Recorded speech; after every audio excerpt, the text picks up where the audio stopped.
1, 2, 3. Zeit für Strom.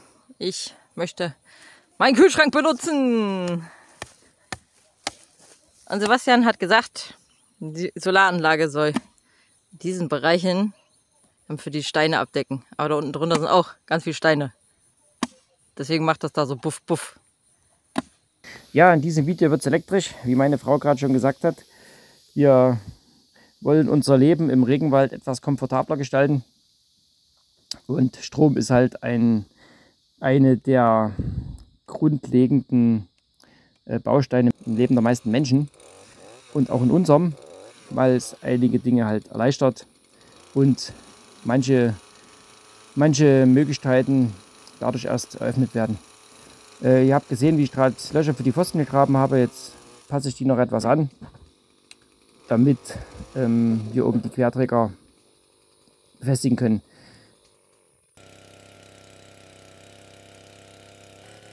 Ich habe im Sägewerk widerstandsfähiges Holz gekauft, was der Witterung standhält, ohne Schutz.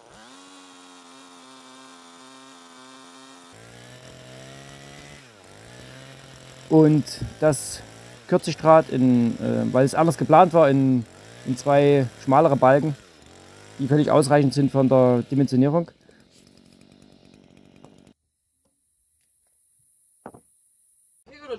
Okay, kipp. Ja.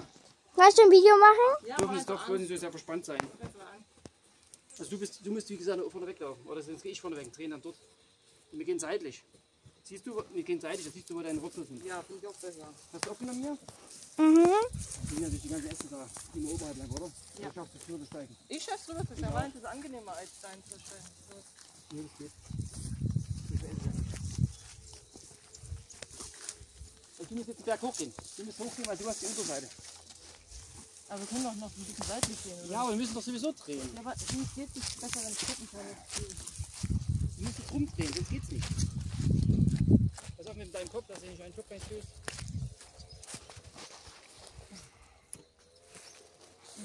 Du musst höher heben. Jetzt rüber. Stück noch höher, Stück noch höher. Ich darf nicht in der Mitte absetzen. Höher noch. Erst ein bisschen zu mir. Okay, warte. Nee, das ist zu weit. Zu dir. Lass langsam runterrutschen. Warte, ich komme zu dir. Eigentlich war es so schlimm.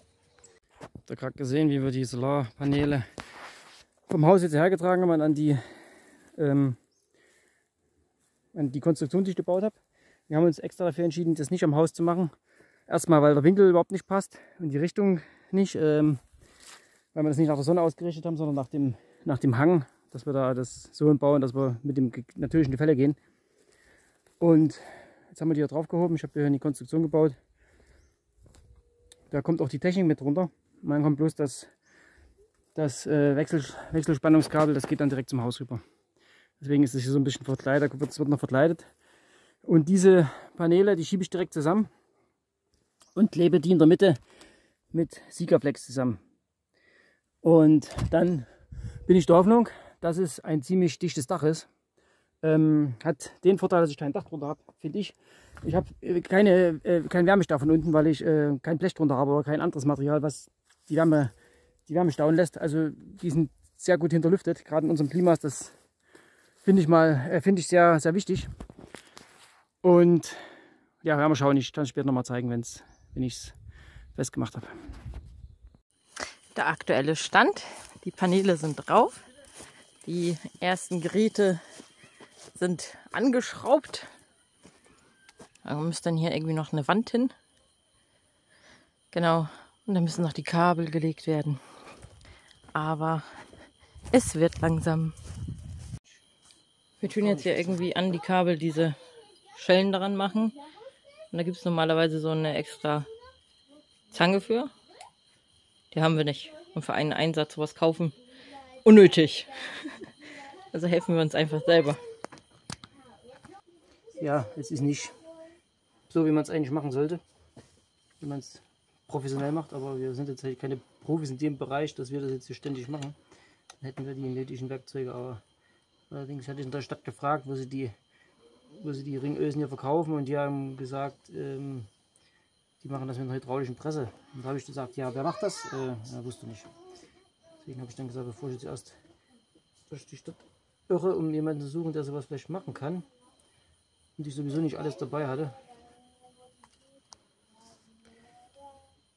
haben wir uns Gedanken gemacht, was wir haben, wie wir das da lösen können.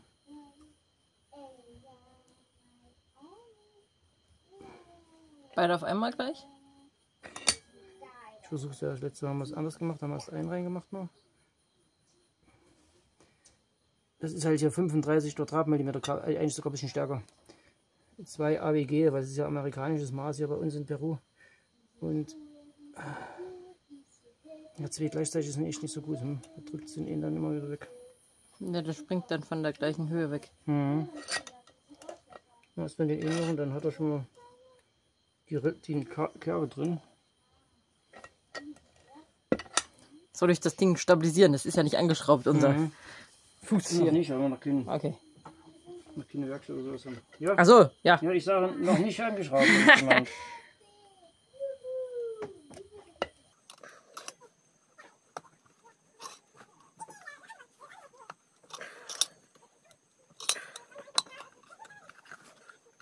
So, und jetzt haben wir hier auf der anderen Seite eine Kerbe drin. Hier ist das Fertige, das ist auf beiden Seiten schon eine Kerbe. Bewegt sich doch nicht mehr. Und jetzt machen wir das bei dem auch noch mehr auf beiden Seiten. Ist mir lieber auf beiden Seiten als nur eine. Ja, alle Elektriker unter euch werden jetzt wahrscheinlich mit den Augen rollen. Das hat nichts mit so einer DIN-ISO-mäßigen Verpressung zu tun, aber wir nehmen halt das, was wir haben. So, kannst du sonst mal ein Stück zudrehen? Das ist auf, ne? Ja. Nee, andersrum. Aber doch richtig. Nee, doch, nee, warte mal. Rechts rum, ja. Warte mal. Ja, könnte so gehen. Ich lasse dich gleich drehen. Warte, ich stelle mich drauf.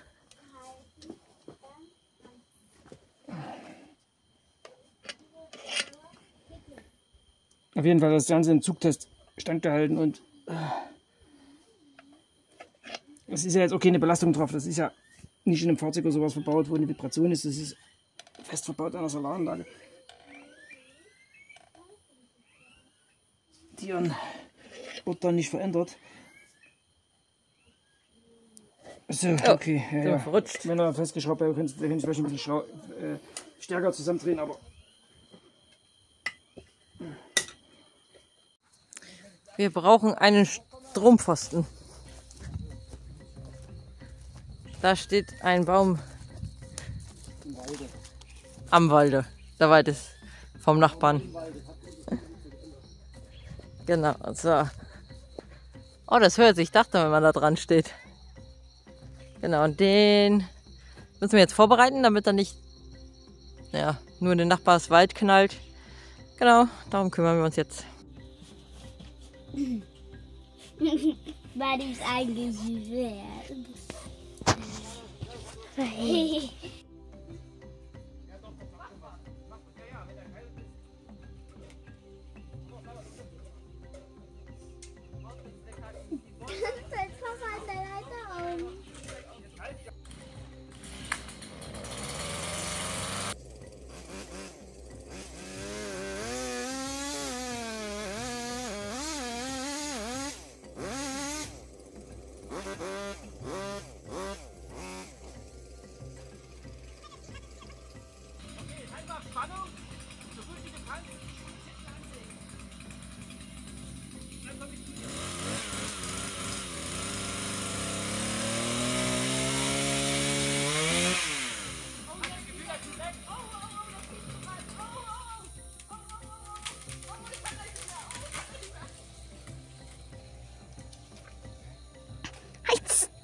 Wieso? Ich bin ja noch größer als du. Ja, hast recht. Nee, dann geh hinter mir. Hast du recht.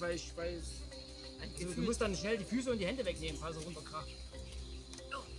Ja, es ist schwer. Es ist nicht, dass es hier Zuckerschlecken ist oder sowas, habe ich nicht gesagt. Zuckerschlecken.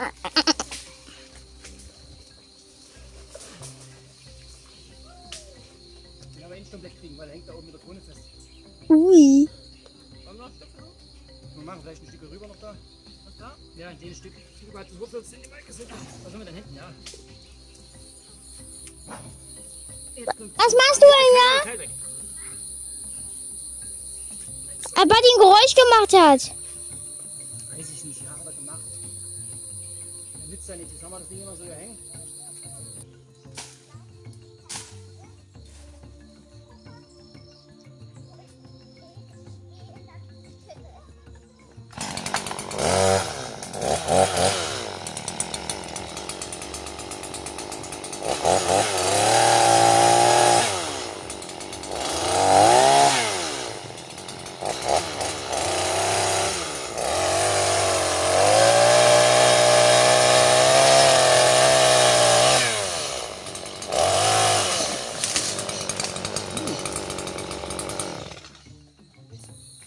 Schaffst du es?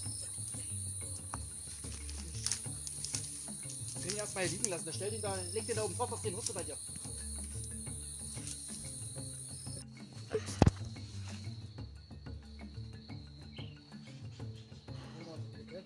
Und dann müsstest du aber da rüber gehen da. Oder wollen wir doch nicht? Naja, wir müssen nicht machen. Ich will jetzt mal gucken, ob ich den aufgebe. Los geht's hier. Ja, ich zieh jetzt so weg. Ja, dann zieh mal halt, gleich fällt er runter. Ich drück hier so. Du ziehst. So. Also, ich weiß nicht, ob das was ausmacht, wenn du da ziehst. Nimm ja nicht auf? Ja. Ich glaube, du machst mehr als ich. Ja, ich hätte ihn ja an. Ich müsste auch unten ziehen, dann könnte ich ihn auch besser ziehen. Nicht, dass wir den aufrichten können, das ist schräg schon.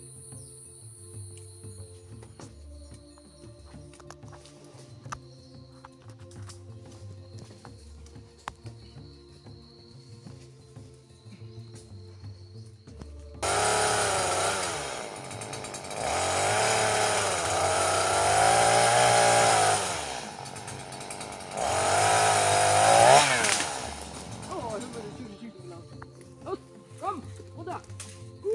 Donner, zieh. Los, warte. Warte, nicht so. Nicht Nicht hü hot machen, warte. Hot. Die gelbe da. Mhm. Dieser. Aua, pass auf. Hier. Den hab ich kurz genommen. Mach das, Papa. Den seiten Ast ab.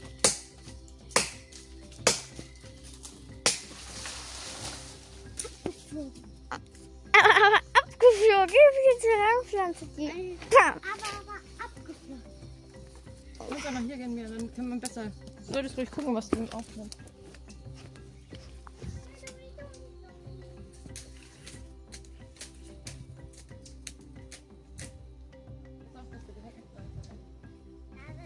Nee, haut die Stachelpflanze. Jetzt könntest du den Seil mal leicht Zug machen, leicht, damit es nicht wegrutscht. Ein bisschen mehr? Ja, so.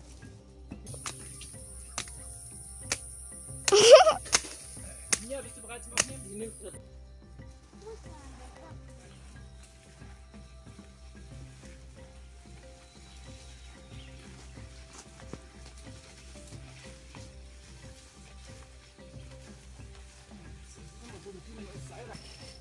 Oh, jetzt dreht er sich ein bisschen. Ja, jetzt rutscht er schon ein Stück. Ja, warte doch mal, ich merke das auch. Wolltest du nicht, dass ich informiere? Okay. Nein, ich krieg das doch mit. Ich habe doch eine Hände an den Baum dran. Wir können ja an diesen lockeren Gummiseil ziehen. Da ist der andere Baum dahinter. Der längliche. Das ist eine Astgabelung. Da hängt die Krone von dem hier bereits abgeschnitten dann drin.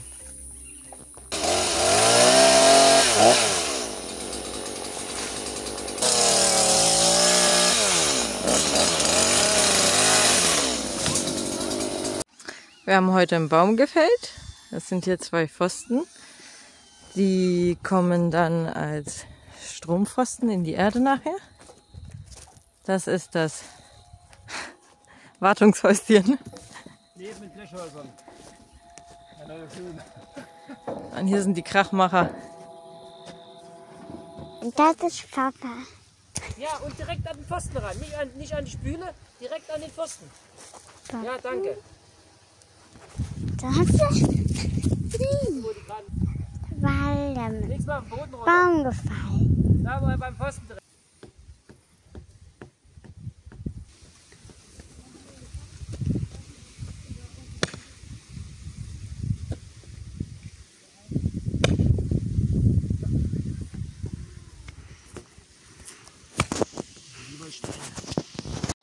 Ja, es ist ein bisschen Zeit vergangen. Ich hatte das nicht mit aufgenommen gehabt. Hier ist der Pfosten. Wir haben jetzt nur einen Pfosten. Ich stehe jetzt hier quasi vorm Haus. Wir haben nur einen Pfosten in die Mitte gemacht. Ein Strompfosten reicht aus. Die Spannweite ist nicht so weit. Insgesamt ist der Abstand etwa 20 Meter. Ja, wird mal irgendwann verändert, verbessert. Habe ich da oben auf peruanische Art und Weise mit einem Stück alten Motorradschlauch festgemacht. Zum ersten Mal ist er da durch Verscheuerung geschützt und es ist flexibel. Das ist keine starre Verbindung. Liegt auf der Astgabel drauf und ist halt durch dieses Band noch mitgehalten. Inzwischen, wie man sieht, ist hier Gras gewachsen. Genau. Es ist noch nicht fertig. Ich habe mir hier oben solche Zugentlastung selbst gebaut aus Holz. Die habe ich mit einer Wiener Schraube durchgeschraubt. Die ist nicht richtig fest, also das ist noch flexibel hier. Kann ich bewegen, also es kann ein bisschen Bewegung mitmachen. Und die 3 Schrauben klemmen das Holz zusammen, also klemmen das Kabel zusammen. Da ist nochmal ein Stück Motorradschlauch reingelegt. Und das Loch ist so, dass also das Kabel ist leicht geklemmt, aber ist nicht gequetscht. Das ist auf beiden Seiten, das ist hier und am Haus auch drüben. Die Paneele habe ich so befestigt mit Winkeln, die ich hier gekauft habe. Ich hatte ja schon gesagt, verbunden sind die mit Sikaflex. Und ja, was noch fehlt, ich habe noch nicht die Stecker. In der Mitte ist es dran, weil es halt standardmäßig dran war. Und hier habe ich es erstmal nur so verbunden. Ist nicht optimal. Ich besorge die Stecker noch. Und auch die Kabel sind noch nicht perfekt verlegt. Übrigens hier habe ich das eine Kabel von der Paneele festgemacht. Und hier sieht man, haben in den letzten Tagen schon irgendwelche Tierchen dran geknabbert. An diesem, wie heißt das, der Malerband. Diese Folie hier ist also aktuell drunter. Das soll auch nochmal optimiert werden, damit das Kondenswasser, was man jetzt hier gerade sieht, was sich unterhalb des Solarpaneele nachts bildet, dass es nicht auf die Geräte tropft. Die Geräte sind sauber, sieht man, außer dass jetzt hier die Katzen schon drauf gesprungen sind, deswegen sind sie schmutzig. Sind hier draußen aber soweit sicher. Was gibt es noch zu sagen? Ja, Anlage ist jetzt eine Weile in Betrieb, läuft gut. Einziges Problem ist, der Wechselrichter hat einen extrem hohen Eigenverbrauch. Ich kann diesen nicht auf Stromsparen schalten. Die Option gibt es nicht. Jetzt habe ich es mittlerweile immerhin schon mal hinbekommen, dass das BMS, das Batteriemanagementsystem von der Batterie, mit dem Wechselrichter kommuniziert, weil am Anfang ging das nicht. Weil da habe ich die Anleitung durchgelesen, hatte nicht viel Zeit. Dann habe ich im Internet ein bisschen recherchiert und habe das Kabel, was dabei war, genommen und es ging nicht. Da sind 2 verschiedene Hersteller. Das eine ist Must, sagt man hier, also Mast, und das ist Ghost Power. Und ich wollte eigentlich beide Geräte von einem Hersteller haben, allerdings war das nicht lieferbar. Das war beides von Mast hier. Da gab es einen Wechselrichter, der 2 separate Ausgänge hat, was mir gut gefallen hätte. Einer, der eher abschaltet, einer später. Aber dieses Gerät war nicht verfügbar. Und auf unbestimmte Zeit, also war kein Lieferdatum bekannt. Und deswegen habe ich dann diese Kombination genommen, weil von den günstigen China-Geräten, die jetzt schon ein bisschen Qualität bieten, also eine Marke sind, war diese Marke Ghost Power. Oh, ich sehe gerade, ich muss mal hier die Lüftungsschlitze reinigen. Hier hat sich jetzt schon ein bisschen Schmutz gesammelt, Staub. Da muss ich mal vielleicht sogar mal aufmachen und das mal reinigen. Eigentlich müsste das mit dem Kompressor mit einer Luftpistole durchgeblasen werden, allerdings habe ich das nicht. Also sollte ich ab und zu kontrollieren. Jetzt bin ich abgeschwiffen. Da ist diese Marke Ghost Power mit die bessere Marke von China-Geräten hier in Peru. Ich hätte am liebsten Victron gekauft, Victron Energy aus den Niederlanden. Allerdings war das finanziell nicht drin. Irgendwann später mal. Das würde mir natürlich deutlich mehr gefallen. Ja, das ist eine Batterie mit 100 Ampere-Stunden, 24 Volt, Lithium-Eisenphosphat. Ich habe die eingestellt, dass sie bei 15% abschaltet. Eigentlich wären wir es lieber auf 20. Sind auch schon mal in dem Bereich gewesen, weil wenn mal ein Tag sehr wolkig ist, sehr also stark bewölkt mit wenig Sonneneinstrahlung, dann haben wir Probleme, die Batterie zu laden. Es liegt mit dem hohen Eigenverbrauch des Wechselrichters oder des Kombigerätes. Ich habe die ersten Nächte probiert, habe ich den angehabt ohne Verbraucher. Da hat er schon teilweise 20% von der Batterie entnommen, nur in der Nacht. Nur das Gerät. Das ist schon heftig. Und wenn ich dann den Kühlschrank mit einschalte, oder es waren sogar teilweise mehr. Also der Eigenverbrauch von dem Gerät ist in etwa genauso wie der Kühlschrank in der Nacht braucht. Wo wir sonst keine Verbraucher nachts anschalten. Das ist schon echt, ja, ich finde es heftig. Ich weiß nicht, was andere sagen. Klar, im Endeffekt ist dieses Gerät, der hat 4000 Watt maximale Leistung, Dauerbetrieb, ist eigentlich für eine größere Batterie und für größeren Eingang dimensioniert. Das ist schon echt die unterste Grenze, weil der läuft eigentlich erst ab, ich glaube, 85 Volt Eingangsspannung und wir haben jetzt durch die 2 Paneele etwa 90. Das ist echt manchmal gerade so an der Grenze, dass er nicht abschaltet, der Laderegler. Und ja, aber das war jetzt die günstigste Variante so. Wir haben jetzt für diese ganze Anlage, also für dieses Kombigerät, für diese Batterie und für die 2 Solarpaneele, die von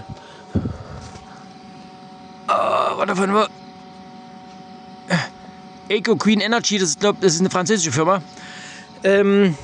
mit je 500, warte mal, wie viel Watt? Ich habe es nicht mehr im Kopf. 585 Watt. Haben wir insgesamt jetzt, muss ich jetzt kurz überlegen, was haben wir bezahlt? Weiß ich gerade auch nicht mehr. 4.000 soll es etwa. Ich glaube 4.000 soll es etwa. 5.000, 4.000 soll es. Also ein bisschen über 1.000 Euro, um die 1.000 Euro. Dafür, ja, haben wir jetzt eine relativ stabile Stromversorgung. Und ich denke, das ist okay. Also für peruanische Verhältnisse. Es gibt billigere Varianten, es gibt noch billiger, geht noch billiger. Allerdings dann mit wirklich billig China-Geräten, die auch vielleicht nicht unbedingt ja, die gute Qualität bieten. Das ist jetzt auch, wie ich schon gesagt habe, nicht unbedingt die allerbeste Qualität.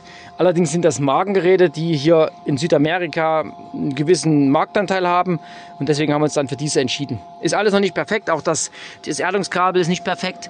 Allerdings ist es erstmal alles so, dass es funktioniert. Das müsste ich alles noch ein bisschen optimieren, allerdings fehlt dafür die Zeit und es funktioniert erstmal.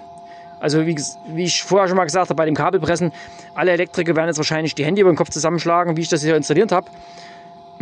Spielt für mich aber keine große Rolle, weil ich mache es für uns und nicht für jemand anderes. Nochmal kurz zu diesen 2 Querhölzern hier. Das sind die ich vorhin gerade wie gezeigt gekürzt habe.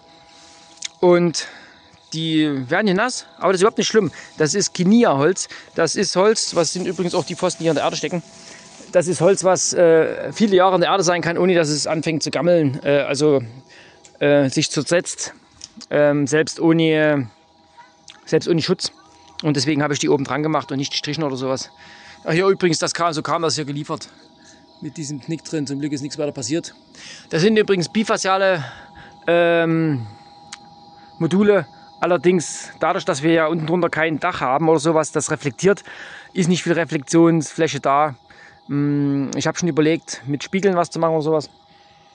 Allerdings bringt uns das auch nicht so viel weiter, weil mir ja durch die Batterie ist halt ziemlich klein. 100 Ampere-Stunden ist halt echt nicht viel. Allerdings habe ich ja die Gründe schon erklärt, wieso wir uns für dieses Setup jetzt entschieden haben, weil das einfach aus finanziellen Gründen, also das war, was Preis-Leistungs-Verhältnis für uns am meisten bietet.